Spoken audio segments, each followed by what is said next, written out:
만약 여러분들이 그 사람을 선발해야 되는, 사람을 뽑아야 되는 그런 위치라면 여러분들은 어떤 사람을 뽑고 싶으십니까? 보통 우리가 상식적으로 사람을 뽑을 때 뭘 보냐면 바로 학력과 경력과 실력을 봅니다. 그런 방식으로 우리가 사람을 뽑죠.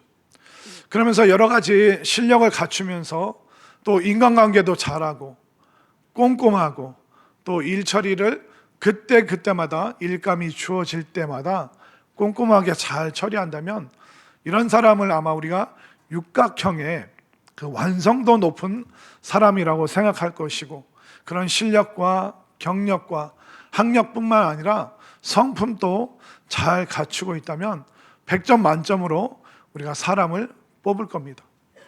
자, 그렇다면 예수님께서는 사람을 어떻게 선발하고 뽑으셨을까요? 저는 저의 상식으로 예수님이 제자를 뽑으실 때 예루살렘으로 왜 가시지 않았을까? 예루살렘에는 모든 뛰어난 사람들이 다 몰려 있었습니다. 율법학자도 있었고, 그리고 종교적인 열심을 지닌 바리새인들도 있었고, 그리고 말씀을 필사하는 서기관들도 다 예루살렘에 몰려 살았습니다. 좋은 제자를 뽑아야지, 탁월한 제자를 뽑아야지 스승의 얼굴도 빛이 납니다. 근데 예수님께서는 왜 사람을 뽑으실 때 예루살렘에 있는 학력과 경력과 실력 좋은 사람 안 뽑으시고 예루살렘으로 비교하면 변두리고 시골인 갈릴리에 있는 그 어부들을 뽑으셨을까? 그런 의구심을 갖게 됩니다. 또 우리가 필요한 사람이 없다면 다른 데서 스카우트해서 데려올 수도 있습니다. 그런데 예수님께서는 갈릴리 시골에 사는 그 어부를 제자로 부르셨습니다. 이 말씀을 오늘 듣는 중에 예수님의 마음을 깨달으시고 또 예수님을 위하여 기꺼이 어부가 되고 또 제자가 되기로 결심하는 분들이 이 자리에서 많이 생겨날 수 있게 되기를 바랍니다. 자, 예수님께서 그 제자들을 부르시는데 어떤 사람으로 부르시는지 한 말씀을 볼까요?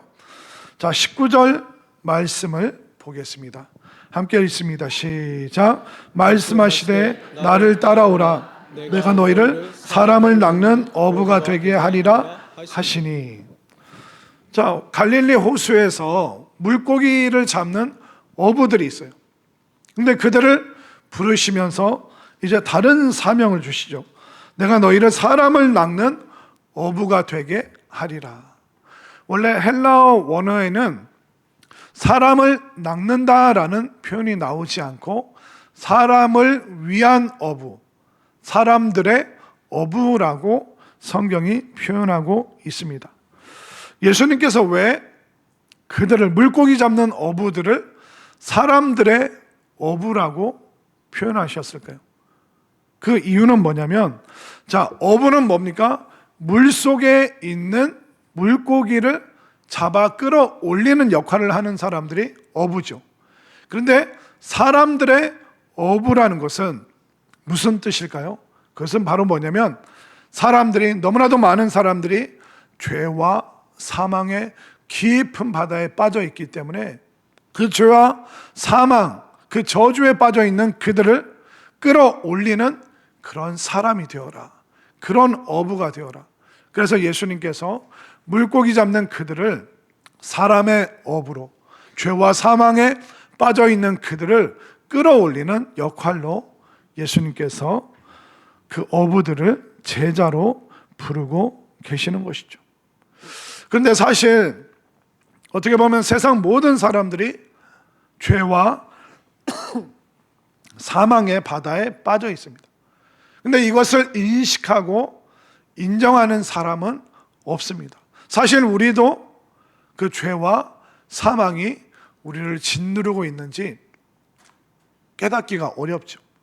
세상 사람들은 더 그것을 깨닫지 못합니다. 그런데 우리가 언제 죄와 사망 가운데 놓여 있는지 깨닫냐면 심각한 재난이 닥쳤을 때, 또 누군가의 장례식에 참여하고 또 가족 중에 가까운 분의 그 죽음을 마주하면서 그때서야 우리는 인생이 죄와 사망 가운데 놓여 있구나. 너무나도 많은 인생이 이 무거운 죄와 사망의 바다에 가라앉아 있구나. 그때서야 우리가 느낄 수가 있는 것입니다. 예전에 집중호우로 재난이 일어났던 적이 있는데 그때 리포터가 이렇게 보고를 했습니다. 한번 들어보십시오. 시간당 40mm가 넘는 폭우가 쏟아진 오늘 새벽 산사태로 밀려든 토사가 쏟아집니다. 강원도 춘천시 신부급의 한 야산에서 10분 간격으로 2차례 산사태가 일어나면서 펜션 등 건물 5동을 덮쳤습니다. 펜션 건물은 형체를 알아볼 수 없을 정도로 완전히 부서져 쓸려 내려갔습니다. 일대는 아수라장으로 변했고 펜션에서 자고 있던 39명이 매몰되었습니다. 긴급 구조 작업 끝에 26명은 중경상을 입은 채 구조됐지만 20살 이경철 씨 등 인하대학생 10명과 마을 주민, 관광객 등 3명을 포함하여 13명은 숨진 채 발견되었습니다. 대부분 깊은 잠에 빠져 있을 시간이어서 피해가 더 컸습니다. 이렇게 이런 상황에 대한 인터뷰가 있은 후에, 보고가 있은 후에 이 기자가 그 집중호우에서 살아남은 주민과 인터뷰를 했는데 그 주민이 이렇게 말했습니다. 저도 평생 살면서 사진이나 텔레비전에 나오는 남의 일만 같았지 제가 겪기로는 이런 일은 처음입니다. 그러니까 이 주민도 재난과 사고와 죽음이 남의 일로 여겨졌었는데 내가 그 일을 겪어보니 이 일이 얼마나 무섭고 두려운 일인지 이제서야 알 것 같습니다. 그러니까 본인이 그 재난과 죽음을 마주해 봐야지 우리 인생이 어떤 것인지 그때서야 우리는 깨달을 수 있다는 것입니다. 사람들은 수십 년 만에 일어나는 그 재난 때문에 그들은 그제서야 삶이 얼마나 짧은지 또 얼마나 많은 위험 속에 우리가 살아가고 있는지 그때 깨닫는 것입니다. 그러나 너무나도 많은 사람들이 마치 이 땅에서 천년만년 영원히 살 것처럼 아무렇지도 않게 또 때로는 아무 생각 없이 살아갈 때가 참 많이 있습니다. 그런데 우리 인생 어떻습니까? 길면 100년, 또 의학이 더 발달하면 120년 살겠죠. 그러나 그 영원한 시간에 비해서 100년, 120년은 너무나도 짧습니다. 그리고 우리가 100년을 채울 수 있는 사람 많지 않습니다. 또 우리 인생의 여정이 어떻습니까? 고난과 고통과 어려움, 또 나이 들수록 또 늙어갈수록 여기저기 몸이 좋지 않고 수많은 질병을 달면서 살아가는 것이 우리 인생입니다. 그렇기 때문에 우리의 삶이 거대한 사망과 죽음의 그 바다에 빠져서 살아간다는 말이 틀린 말은 결코 아니라는 것이죠. 그렇기 때문에 예수님께서는 이 삶에 대해서 또 죽음에 대해서 깨닫지 못하고 그냥 살아가고 있는 그들, 그 죄와 사망에 있는 그들을 끄집어내라, 그들을 건져내라, 그들을 죄와 사망으로부터 인도해내라, 구원해내라, 이를 위해서 예수님께서 어부들을 부르시고 그들을 제자로 부르셨습니다.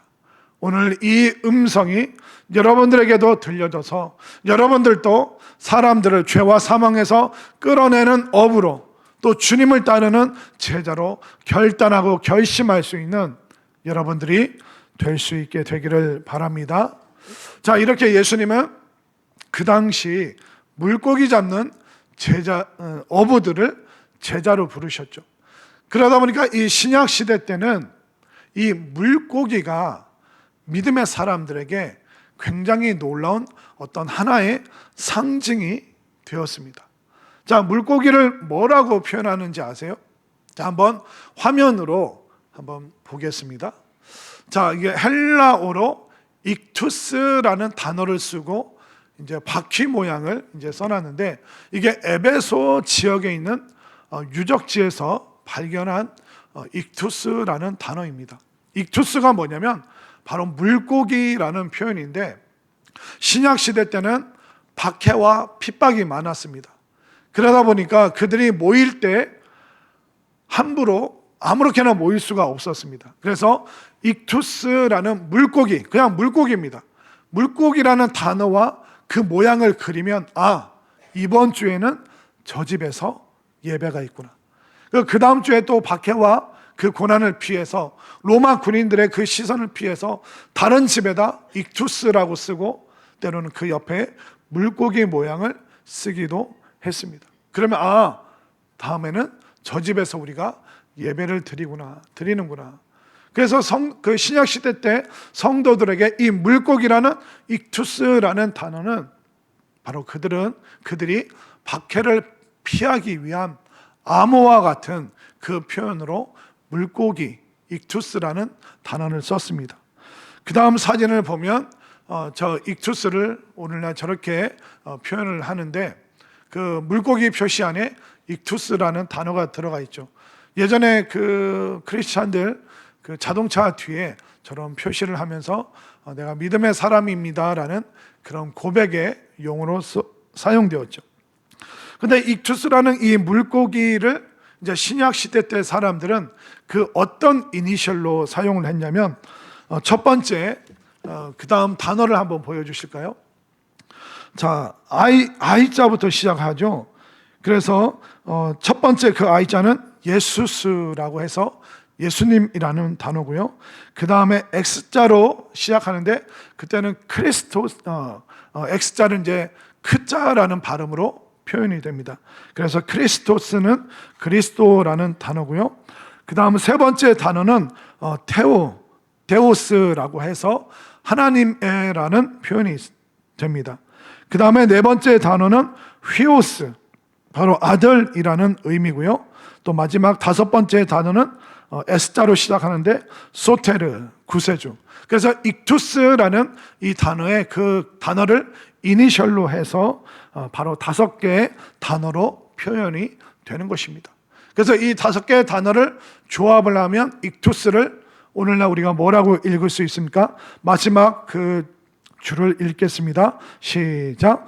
예수 그리스도는 하나님의 아들 구세주. 그런 이니셜로 익투스, 물고기라는 단어를 사용했습니다. 그래서 신약 시대 사람들에게 이 물고기는 바로 익투스, 모임을 위한 암호고, 또 그 물고기 모양을 통해서 자신의 신분을 드러내는 그 암호로 그들이 물고기라는 단어를 사용했습니다. 그러면 오늘날 핍박과 박해가 없는 오늘날을 살아가는 우리에게는 이 물고기, 어부, 이게 무슨 의미가 있냐면, 제가 묵상하면서 깨달은 게 뭐냐면, 오늘날 우리에게는 낚시, 이 피싱이라는 단어와 이 전도와 연결이 되는구나. 제가 말씀 준비하면서 그것을 깨닫게 됐습니다. 그러니까 피싱하면 그 보이스 피싱이 있어가지고 좀 이렇게 안 좋은 그 표현을, 그러니까 이게 세상 사람들이 참 나쁘죠.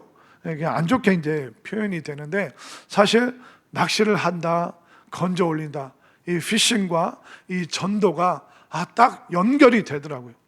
그래서 오늘 말씀 보면서 제가 이 낚시와 오늘날 전도의 공통점을 몇 가지 발견했습니다.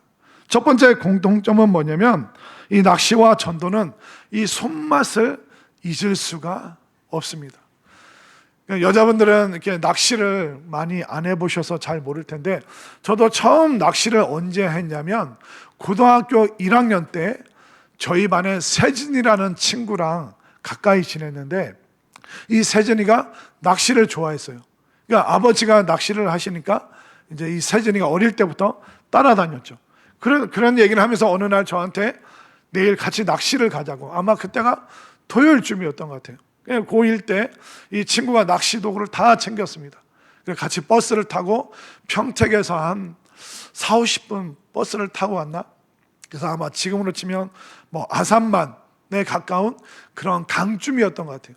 그 강에 가서 이 세진이가 낚싯대 2개를 쫙 피고 이렇게 뭘 이렇게 주물럭주물럭거리는데 찌를 달고 그 지렁이를 끼고 이렇게 던지면 된다고. 그래서 그 추무게랑 불쌍한 지렁아 잘가 하면서 이제 낚싯대를 쭉 들이웠죠. 그랬는데 30분 지나니까 몇 마리 잡았을까요? 한 마리도 못 잡았습니다.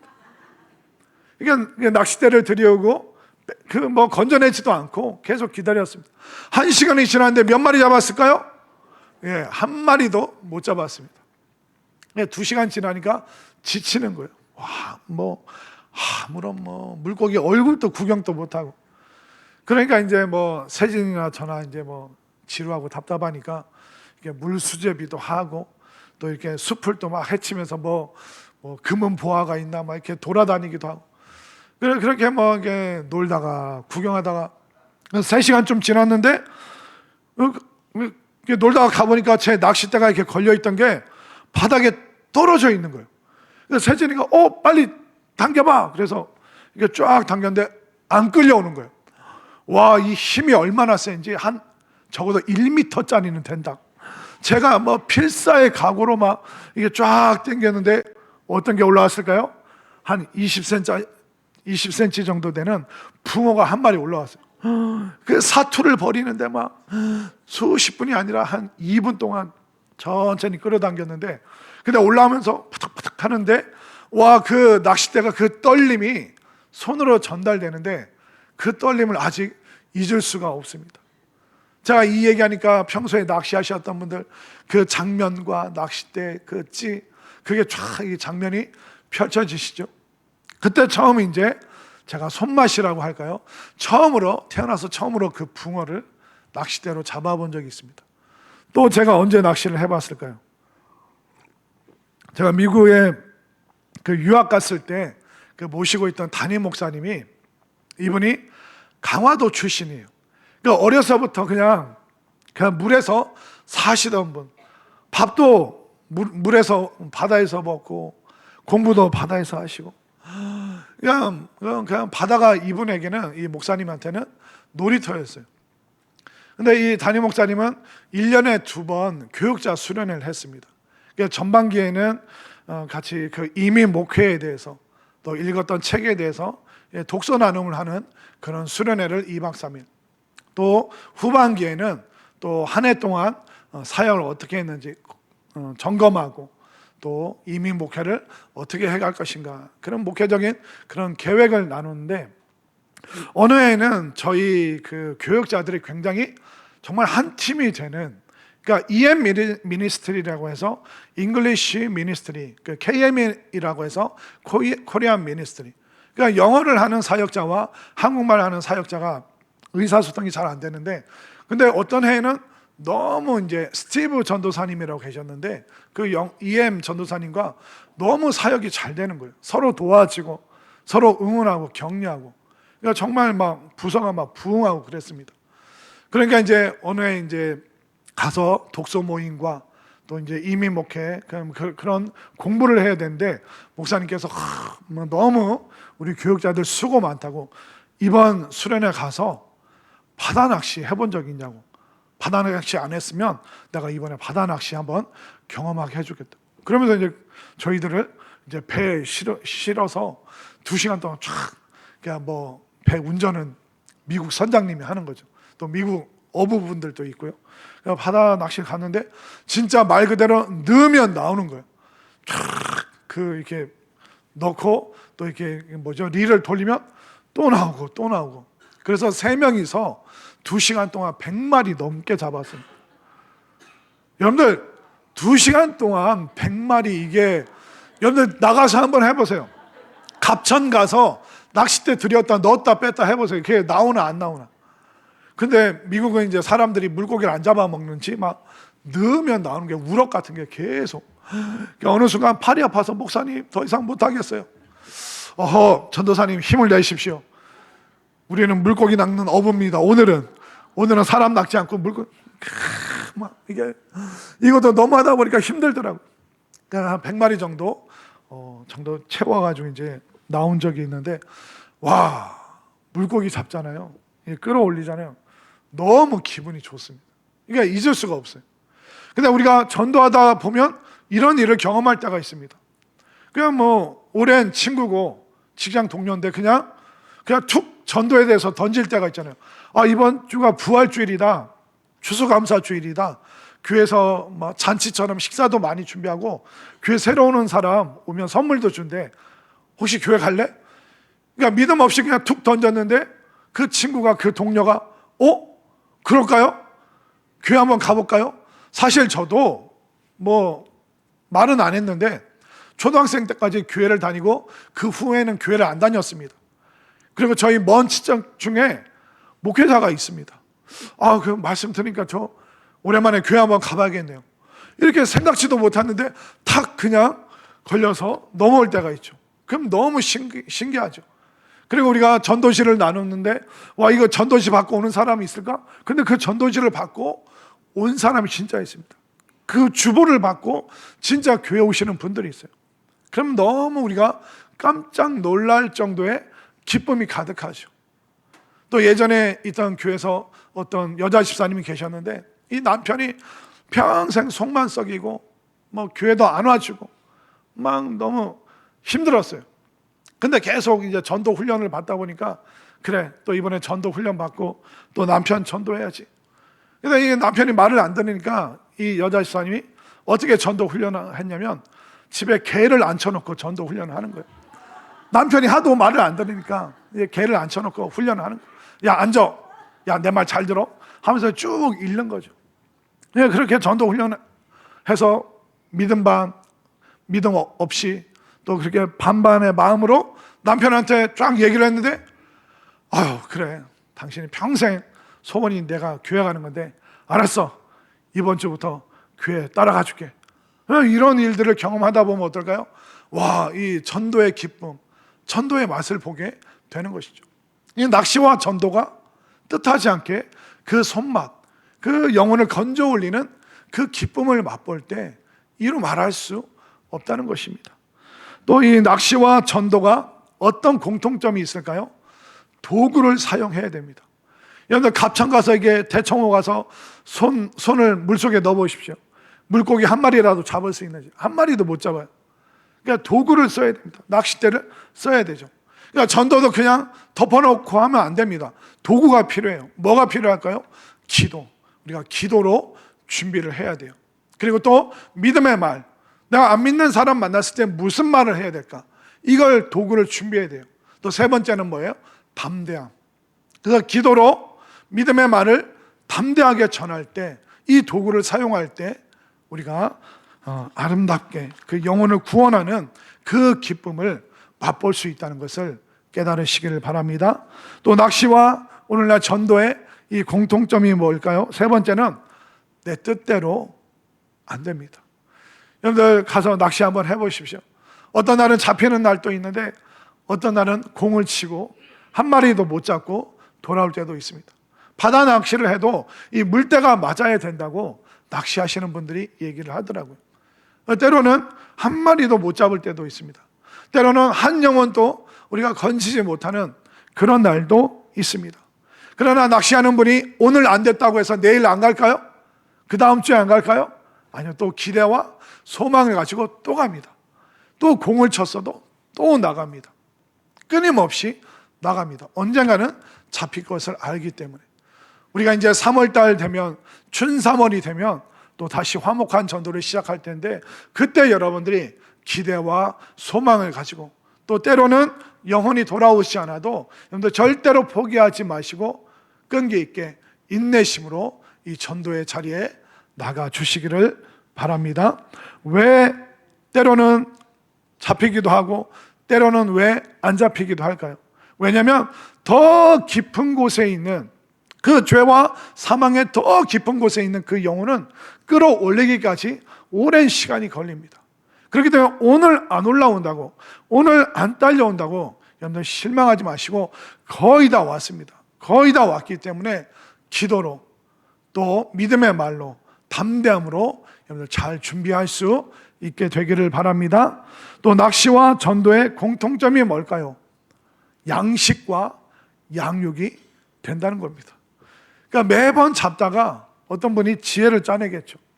이 물고기를 양식장에서 번식을 시키면 되겠다. 그럼 수많은 물고기가 생겨나죠. 그와 똑같이 우리가 영혼을 주님 앞으로 인도하고 그 영혼을 양육하잖아요.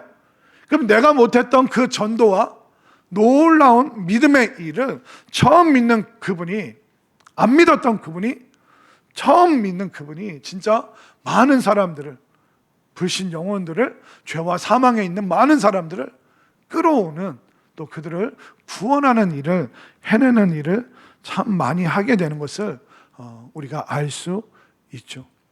그렇기 때문에 이 물고기 표시를 통해서 신약시대 성도들은 그들은 모임과 신분의 암호로 사용했습니다. 우리는 물고기와 어부를 보면서 낚시와 전도의 공통점, 정말 나가면 영혼이 있고 또 우리가 도구를 사용해서 그 수많은 영혼들을 하나님께로 인도할 수 있고, 인도함 받은 그 영혼들이 오히려 나보다 더 놀라운 일을 할 수 있다는 것을 분명히 믿으시기를 바랍니다. 과거에 동유럽이 러시아의 지배를 받을 때 공산주의 때문에 전도를 못했습니다. 내 믿음을 누군가에게 말을 못했습니다. 근데 그 동유럽에서 사역했던 선교사님들 말씀을 들어보니까 그 동유럽의 그 신앙을 가지고 있는 분들이 공산주의 사회에서 전도할 때, 전도 나갈 때 뭐라고 얘기하는지 아세요? 전도하러 간다고 안 하고 저 지금 피싱 하러 갑니다. 낚시하러 갑니다. 영혼들을 건져내기 위해서, 영혼들을 끌어내기 위해서. 그러니까 오늘날도 박해와 핍박이 있는 지역에는 신약 성도들이 암호를 익투스로 사용한 것처럼 오늘날도 저는 피싱 갑니다. 공산주의 사회에서 그렇게 영혼을 구원하기 위해서 앞장서는 믿음의 어부들이 있는데, 우리도 이처럼 영혼들을 그 깊은 죄와 사망의 물에서 끄집어 올리는 그 어부의 역할을 여러분들이 잘 감당해 주시기를 바랍니다. 자, 이렇게 우리가 이 낚시와 전도가 연결이 된다는 것을 알 수 있는데, 사실 여러분들이 전도를 안 해도요, 먹고 사는 데는 아무 지장이 없습니다. 그냥 일주일에 한 번 교회에 나오고 평생 전도 안 하고 그냥 직장 생활하고 먹고 살고, 그러니까 전도 안 해도 여러분들 삶에는 아무런 영향이 없습니다. 오히려 전도 안 하고 내 시간 보내고 놀러 다니면 더 재밌겠죠. 그런데 전도를 안 하잖아요. 예수님의 마지막 명령, 그 최후의 명령을 전혀 수행하지 않은 사람이 되어 버립니다. 예수님께서 그 마지막 명령, 예수님의 그 명령을 따를 때 하늘에 우리의 상급이 쌓이는 것이죠. 그러나 전도에 대해서 무관심하고 한 번도 전도의 자리에 나오지 않는다. 그러면 그 사람은 과연 천국에서 누릴 수 있는 상급이 있을까? 거의 없다라고 생각을 합니다. 왜냐하면 다니엘 12장 3절에서 전도의 상급에 대해서 말하고 있습니다.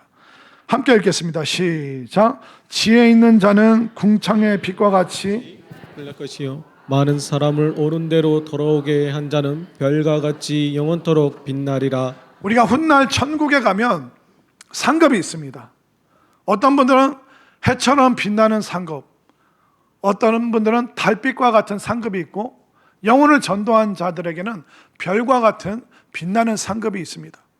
아마 순교하신 분들, 믿음을 지키고 순교하신 분들이 그 햇빛과 같이 빛나는 그 상급을 받게 되겠죠.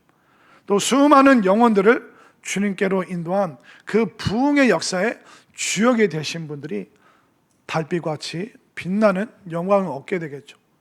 또 세 번째 영광이 뭡니까? 수많은 사람들에게 전도한 그 전도의 시간과 전도의 애씀과 눈물이 있었던 사람들에게는 별과 같이 빛나는 그 상급을 주시겠다 말하고 있습니다.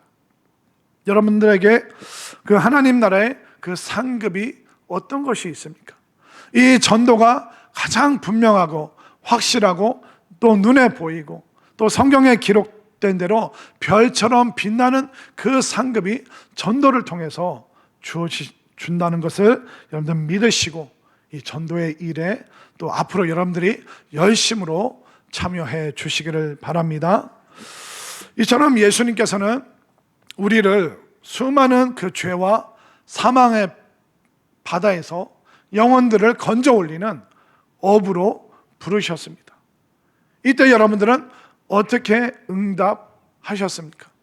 예수님께서는 그들을 어부로, 사람을 건져 올리는 어부로 부르시면서 또한 제자가 되라 라고 예수님께서 당부하셨습니다. 예수님은 단순히 추종자를 원하시는 게 아니에요. 예수님은 단순히 종교인을 부르시는 것이 결코 아닙니다. 예수님께서 뭐라고 말씀하시면서 우리를 부르실까요? 자, 19절 말씀을 한번 볼까요? 19절 말씀 시작. 말씀하시되 나를 따라오라 내가 너희를 사람을 낚는 어부가 되게 하리라 하시니. 자, 어부가 되기 전에 따라오라라는 그 말씀이 있죠. 또 살펴볼까요? 21절과 22절. 21절을 제가 22절을 여러분들이 거기서 더 가시다가 다른 두 형제 곧 세베대의 아들 야고보와 그의 형제 요한이 그의 아버지 세베대와 함께 배에서 금을 깁는 것을 보시고 부르시니 그들이 곧 배와 아버지를 버려두고 예수를 따르니라. 그러니까 어부와 제자의 가장 첫 번째 사명이 뭘까요? 바로 예수님을 따르는 것입니다. 그러니까 우리가 종교인이 돼야 되는 것이 아니라 예수님을 따르는 사람이 되어야 되는 줄 깨달으시기를 바랍니다. 예수님을 따르는 사람들은 어떤 사람들일까요? 자신의 고집이 있으면 예수님 따르지 못합니다. 내가 예배 드리기로, 내가 기도하기로, 내가 전도와 선교의 일에 참여하기로, 나 이렇게 바쁜데, 나 시간이 없는데, 난 재정이 안 되는데, 수많은 내 생각과 내 고집과 내 스케줄이 있음에도 불구하고 예수님이 걸어가시니 함께 걸어가고, 예수님이 따르라 하시니 따르기로 결심하는 사람마다 사람들의 어부요 또 예수님의 제자가 된다는 것을 믿을 수 있게 되기를 바랍니다. 그렇기 때문에 오늘날 여러분들에게 필요한 게 뭘까요? 바로 예수님을 따르기로 결단하는 것입니다. 예수님을 따른다는 것이 무엇일까요? 바로 예수님의 뒷모습을 보면서 따라가는 것입니다. 예수님을 따르다 보면 예수님께서 뭘 주실까요? 사명을 주십니다. 그 어부들에게 사명을 주시죠. 그 사람을 그 절망에서 끌어올리는 그 어부들에게 바로 제자라는 사명을 예수님께서 주시는 것입니다. 제가 한 대목씩 읽으면 여러분들이 아멘으로 한번 화답해 보시기를 바랍니다. 제자가 되면 예수님과 삶의 목적이 같아집니다. 제자가 되면 예수님의 성품이 우리에게서 나타납니다. 제자가 되면 예수님의 능력이 우리의 능력이 됩니다. 제자가 되면 예수님의 사역이 우리를 통해서 이루어집니다. 제자가 되면 천국이 우리 삶 가운데 나타납니다. 제자가 되면 우리 주위 사람들이 우리를 통해 하나님 나라를 경험하게 됩니다. 바로 이것이 어부로 불림받은 제자의 길이고 제자의 모습이라는 것입니다. 오늘날 우리에게 종교인의 모습은 있지만 과연 제자의 모습이 있는가? 내 고집과 내 아집을 내려놓고 내가 기꺼이 예수님의 그 뒷모습을 보면서 예수님의 그 목적과 같이 내 삶의 목적을 그렇게 맞추기로 했는지, 내 삶 속에 예수님의 성품이 드러나고 있는지, 나는 예수님의 능력을 의지하여 예수님께서 우리에게 맡기신 그 어부와 제자의 사명을 지금 내가 감당하고 있는지, 여러분들의 삶을 다시 한번 돌아보셨으면 좋겠습니다. 그래서 오늘 이 시간 우리가 종교인이 아니라 그냥 단순히 잠깐 유행 따라서 따라가는 추종자가 아니라 평생 어부와 제자의 삶을 살아가기로 여러분들이 결단할 수 있게 되기를 바랍니다.